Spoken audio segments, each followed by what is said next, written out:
Hallelujah. Praise the Lord. Hallelujah. Hallelujah. యేసువా వందనం. యేసువా వందనం. యేసువా స్తోత్రం. యేసువా స్తోత్రం. తండ్రి వందనం. తండ్రి వందనం. తండ్రి స్తోత్రం. తండ్రి స్తోత్రం. ఆత్మదేవా వందనం. ఆత్మదేవా వందనం. ఆత్మదేవా స్తోత్రం. ఆత్మదేవా స్తోత్రం. Hallelujah. Hallelujah. Praise the lord. Praise the Lord. Hallelujah. Hallelujah. మృత్యుంజయుడా వందనం. మృత్యుంజయుడా వందనం. మృత్యుంజయుడా స్తోత్రం. మృత్యుంజయుడా స్తోత్రం. మహిమ స్వరూపుడా వందనం. మహిమ స్వరూపుడా వందనం. మహిమ స్వరూపుడా స్తోత్రం. మహిమ స్వరూపుడా స్తోత్రం. Hallelujah. Hallelujah. Praise the lord. Praise the Lord. Hallelujah. Hallelujah. Hallelujah. Hallelujah. నేను మీతోటి వాళ్ళ వినయ్ ఫాదర్ గారు, ఇప్పుడే సువిశేషాన్ని చదివినట్టు వినయ్ ఫాదర్ గారు ఒక్క 500 రూపాయల నోట్ ఇస్తే దాన్ని ఒక 50-500 నోట్లలాగా మార్చగలడు. ఆ శక్తి ఆయన దగ్గర ఉంది. అంతేకాదు, ఇక్కడ ఉన్నటువంటి వాళ్ళకి ఒక్కొక్కళ్ళకి ఒక్క 500 రూపాయల ఆయన నోట్ ఇస్తే, మనం అక్కడ ఒకటిస్తే ఒక్కొక్కళ్ళకి 10 500 రూపాయల నోట్లు ఇస్తారు. అంత శక్తి ఆయన దగ్గర ఉందని నమ్ముతారా మీరు? నమ్ముతారా నమ్మరా? నమ్ముతారా? నమ్ముతారా నమ్మరా? అంత ఈజీనా? ఫాదర్ గారికి ఒక 500 రూపాయల నోట్ ఇస్తే దాన్ని ఒక్కొక్కళ్ళకి, అక్కడ కూర్చున్న వాళ్ళందరికీ ఒక్కొక్కళ్ళకి 10 నోట్లు ఇస్తారు ఆయన మార్చేసి అద్భుత రీతిగా. అంటే నమ్ముతామా? నమ్మలేమండి అంత ఈజీగా. ఒకవేళ నిజంగానే ఆయన ఒక 500 రూపాయల నోటు ఆయనకి ఇస్తే అందరికీ 500 రూపాయల నోట్లు ఇచ్చారని అప్పుడు నమ్ముతారా? ఇస్తే పిల్లోడు నమ్మాడు, కరెక్ట్గా చెప్పాడు. మనం నోరు తెరవట్లా, ఎందుకంటే స్వచ్ఛమైన మాటలు వాళ్ళ దగ్గర నుంచి వస్తాయి. నమ్ముతామని చెప్పాడు. ఏంట్రా బాబు, ఎవరు చెప్పింది? ఎవరు? వినయ్ ఫాదర్ అంటే బాగా ఇష్టమా? Okay. Hallelujah. Praise the lord. Praise the lord. Praise the lord. Praise the lord. ఈ మాట ఎందుకు చెప్తున్నానంటే ప్రియులారా, మనిషికి ఒక సాక్ష్యం కావాలి. మనిషికి ఒక సాక్ష్యం కావాలి. నేను చూస్తేనే, నేను వింటేనే, నేను స్పృశిస్తేనే, నేను తాకితేనే నేను నమ్ముతాను అని చెప్తాం. ఈనాడు యేసు ప్రభువు మన ఉత్థాన పండగను కొనియాడుకొని, మరణము నుండి జీవంతో లేచినట్టు పండగను కొనియాడుకొని 40 రోజులు అవుతుందండి మనం కొనియాడుకొని. మనందరి ప్రశ్న ఏంటంటే, అసలు యేసు ప్రభువు ఈ 40 దినాల పాటు ఎందుకు ఉండాలి ఈ లోకంలో? వెంటనే మోక్షారోహణం అవ్వచ్చుగా.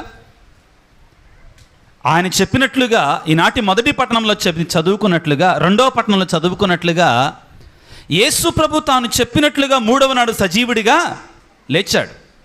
పౌలు గారు కొరింథీ పత్రికలో పలికినట్లుగా, మరణమా నీ విజయం ఎక్కడ? మరణపు ముళ్ళును నా ప్రభువు విరిచివేశాడు. నిజమే, ఆయన సమాధిని గెలిచాడు, పాపాన్ని గెలిచాడు, మరణాన్ని గెలిచాడు, సైతానును గెలిచాడు. మరి గెలిచినటువంటి యేసు ప్రభు ఆ రోజే దేవుని దగ్గరికి వెళ్ళొచ్చు కదా. 40 దినాల పాటు ఎందుకు ఉండాల్సి వచ్చింది ఇక్కడ? అవసరం ఏంటి అంటే, మన ప్రశ్నకి ఈనాటి మొదటి పట్టణం సమాధానం ఇస్తుందండి. అపోస్తల కార్యాలు 1వ అధ్యాయము, అపోస్తల కార్యాలు 1వ అధ్యాయము 2వ వచనాన్ని చదువుకుంటే ఈ విధంగా తెలియజేస్తుంది. ఆయన పరలోకమునకు వెళ్ళక ముందు తాను ఎన్నుకొనిన అపోస్తులకు పవిత్రాత్మ ద్వారా ఆజ్ఞలను ఇచ్చెను. కొన్ని ఆజ్ఞలను ఇచ్చెను. యేసు మరణించిన పిదప 40 దినముల పాటు తాను స్వయముగా వారికి కనిపించుచు తాను సజీవుడనని వారికి పలుమార్లు రుజువు చేసుకున్నాడు. వాక్యం చాలా స్పష్టంగా చెప్తుందండి. ఎందుకు యేసు ప్రభు ఉత్థానమైన తర్వాత, సమాధి నుండి 3వ నాడు సజీవుడిగా లేచిన తర్వాత 40 దినాల పాటు వారి మధ్యలో ఇంకా ఉన్నాడు, పరలోకానికి వెళ్ళకుండా అంటే, తనను తాను రుజువుపరుచుకున్నాడు. తాను కనబడ్డాడు వాళ్ళకి మరలా. ఎందుకంటే సృష్టి ఆరంభము నుండి యేసు ప్రభు ఉత్థానమయ్యే వరకు కూడా తనంతట తానుగా మరణాన్ని గెలిచినటువంటి వాడు, సమాధిని గెలిచినటువంటి వాడు మరొకడు లేడు. యేసు మాత్రమే తనంతట తానుగా సజీవుడిగా లేచాడు కాబట్టి శిష్యులు కూడా నమ్మలేకపోయారు.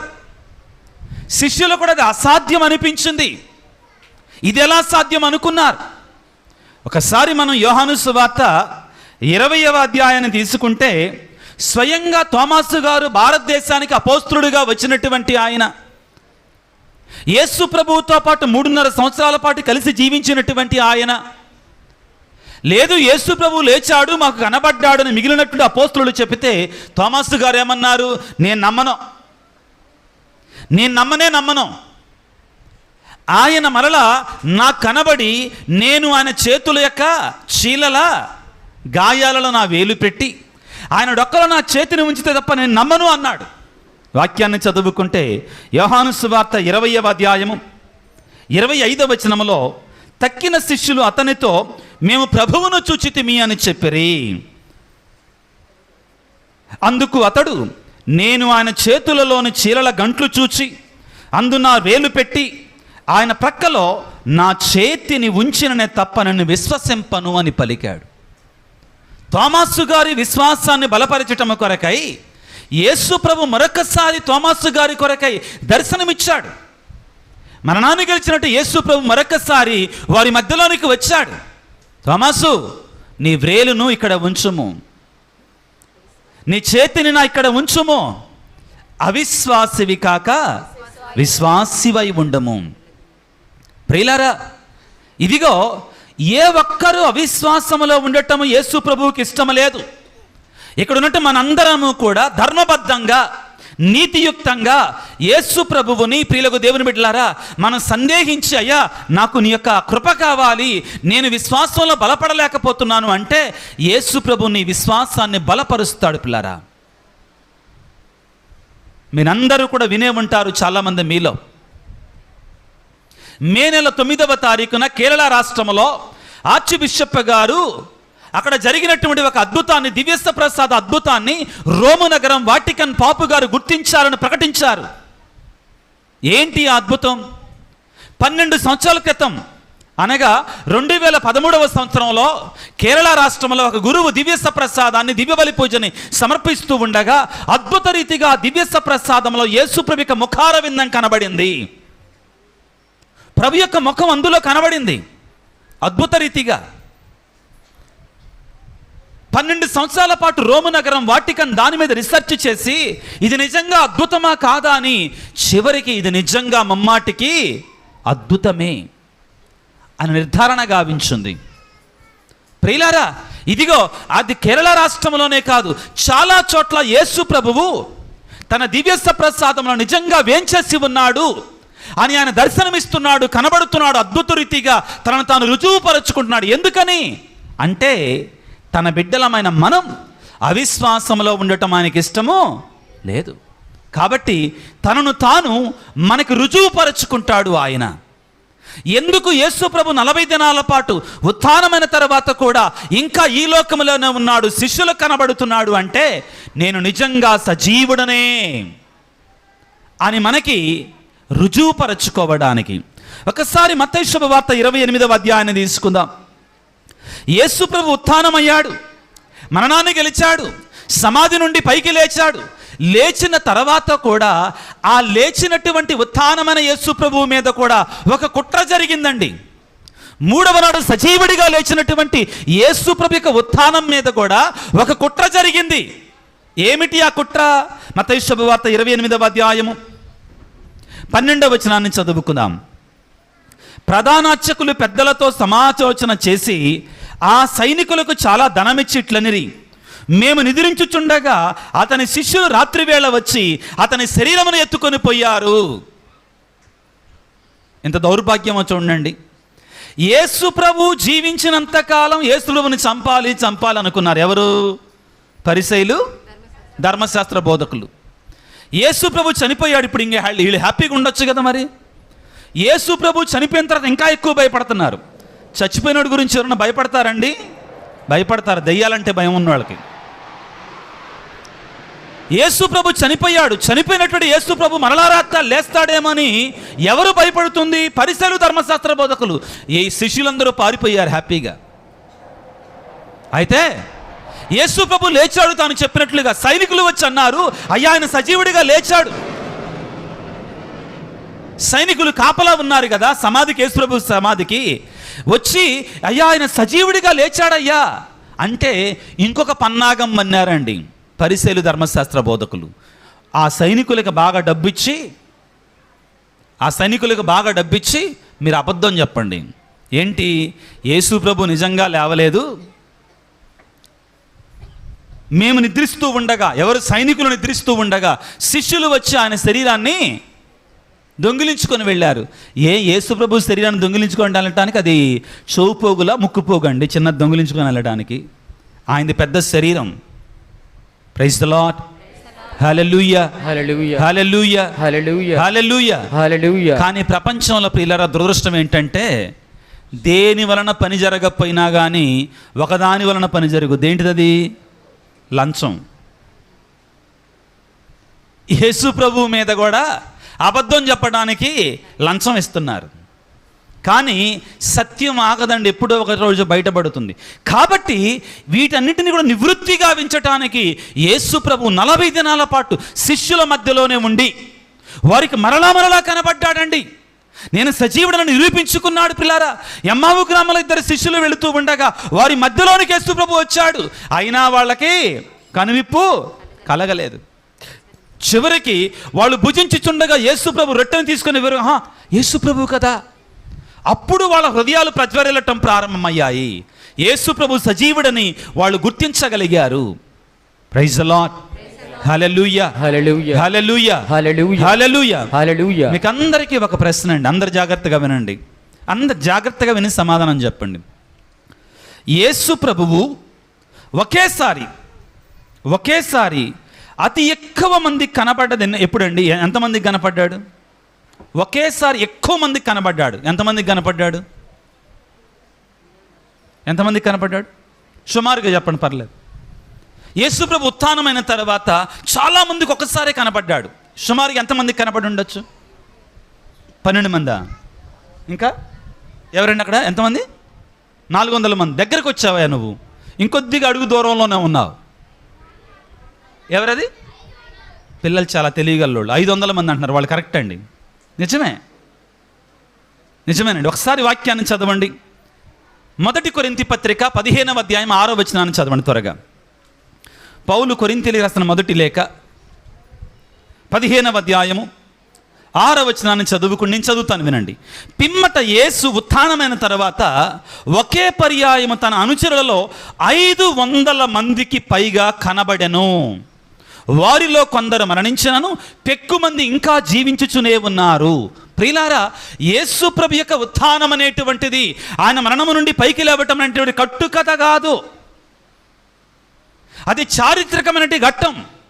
ఆయన మరణాన్ని గెలిచాడు మొట్టమొదటిసారిగా సృష్టిలో.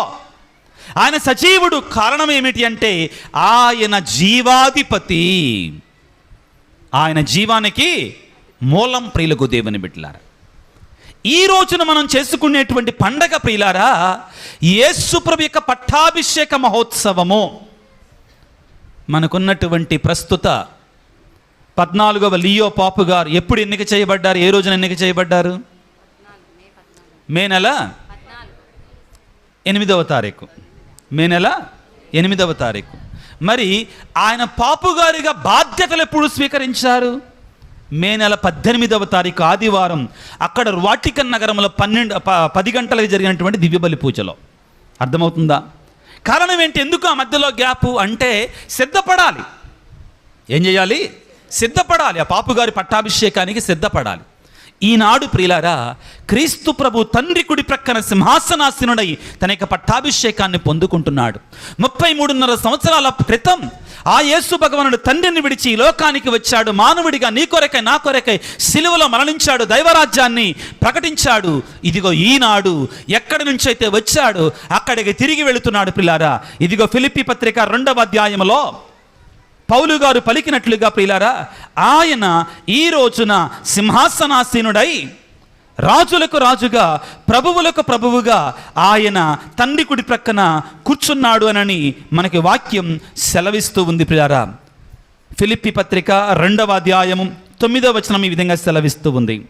అందువలన దేవుడు ఆయనను అత్యున్నత స్థానమునకు లేవనెత్తి అన్ని నామముల కంటే ఘనమగు నామమును ఆయనకు ప్రసాదించను.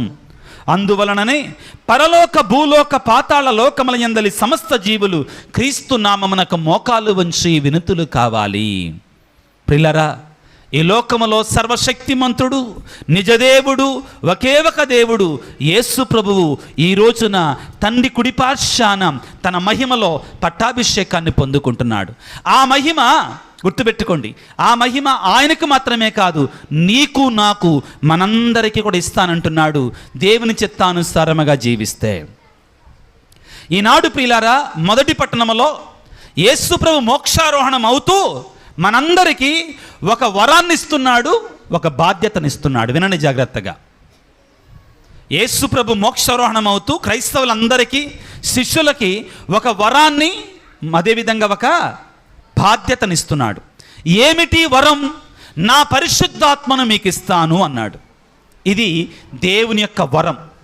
అది ఎప్పుడు నెరవేరింది? అపోస్తుల కార్యాలు 2వ అధ్యాయంలో పెంతెకొస్తు పండగ రోజున పరిశుద్ధాత్మ సర్వేశ్వరుడు అపోస్తుల మీదకి వెంచేసి రావడం ద్వారా యేసుప్రభు ఇచ్చినటువంటి వాగ్దానం నెరవేరింది. బాధ్యత ఏమిటి అంటే అపోస్తుల కార్యాలు 1వ అధ్యాయము 8వ వచనంలో ఈ విధంగా చదువుకుంటాం. అయినను పవిత్రాత్మ మీపైకి వచ్చినప్పుడు మీరు శక్తిని పొందుదురు, కనుక మీరు యెరూషలేములోను యూదియా సమరియా సీమలనంతటను భూదిగంతముల వరకు నాకు సాక్షులై ఉండాలి. ప్రియమైనటి క్రైస్తవులారా, ప్రియమైన దేవుని బిడ్డలారా, మనందరము కూడా క్రీస్తుకు సాక్షులుగా ఉండాలి. ఇది మనందరి బాధ్యత. గురువుల బాధ్యత మాత్రమే కాదు. నామమాత్రపు క్రైస్తవులు ఎక్కువైపోతున్నారండి లోకములో. తూతూ మంత్రపు క్రైస్తవులు ఎక్కువైపోతున్నారండి.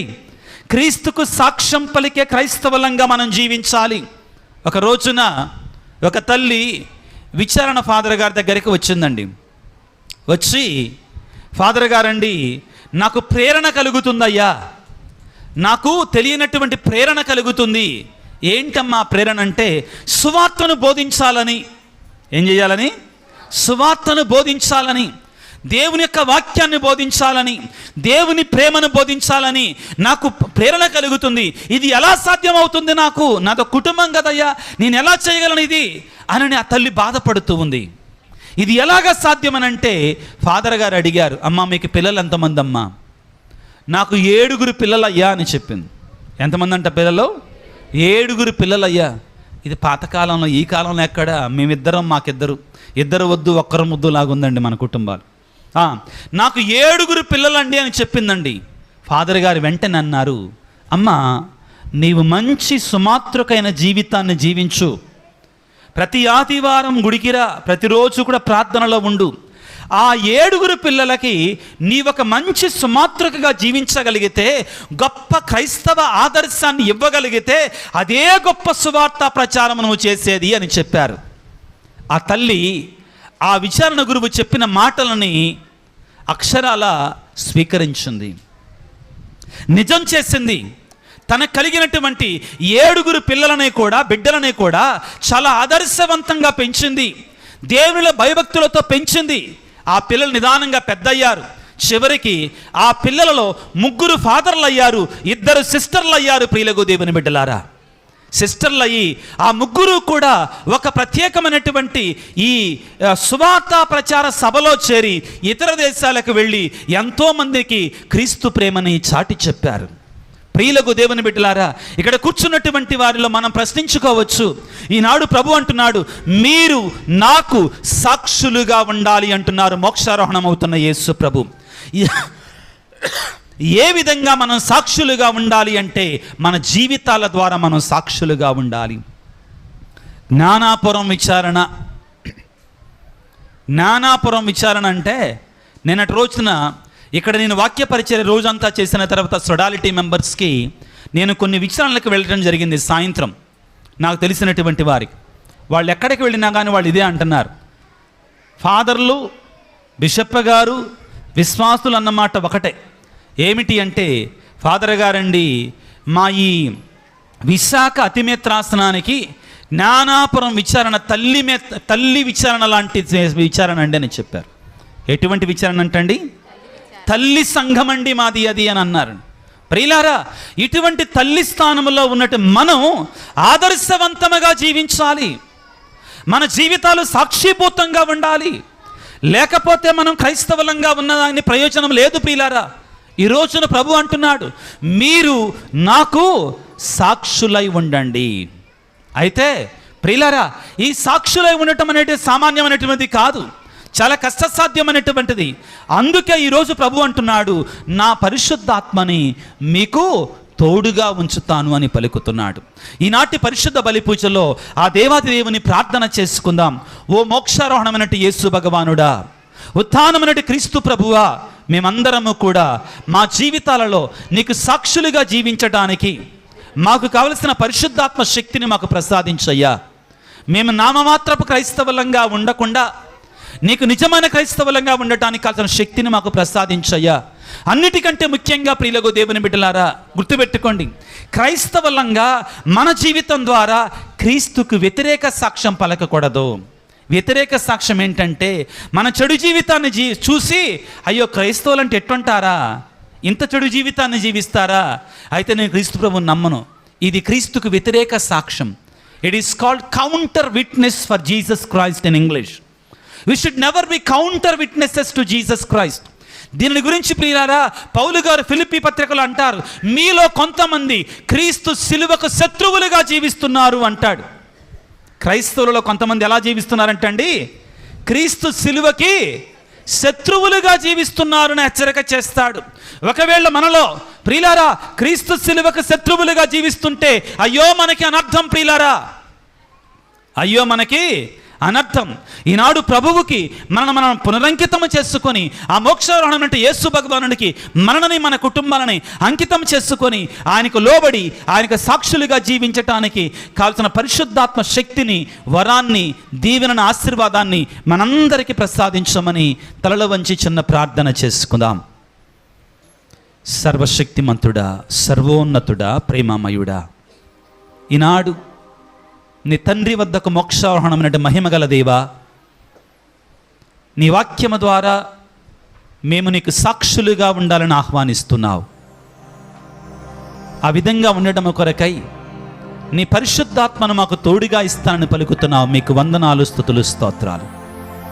ఓ ప్రేమామయుడా, మేము ఒక సంఘముగా, ఒక కుటుంబముగా, ఒక విశ్వాసిగా ప్రభువా సాక్షిభూతమైన జీవితాన్ని జీవించడానికి, మా క్రైస్తవ జీవితాన్ని నిబద్ధతతో, నిష్ఠతో బ్రతకటానికి కావలసిన శక్తిని మాకు దయచేయండి ప్రభువా.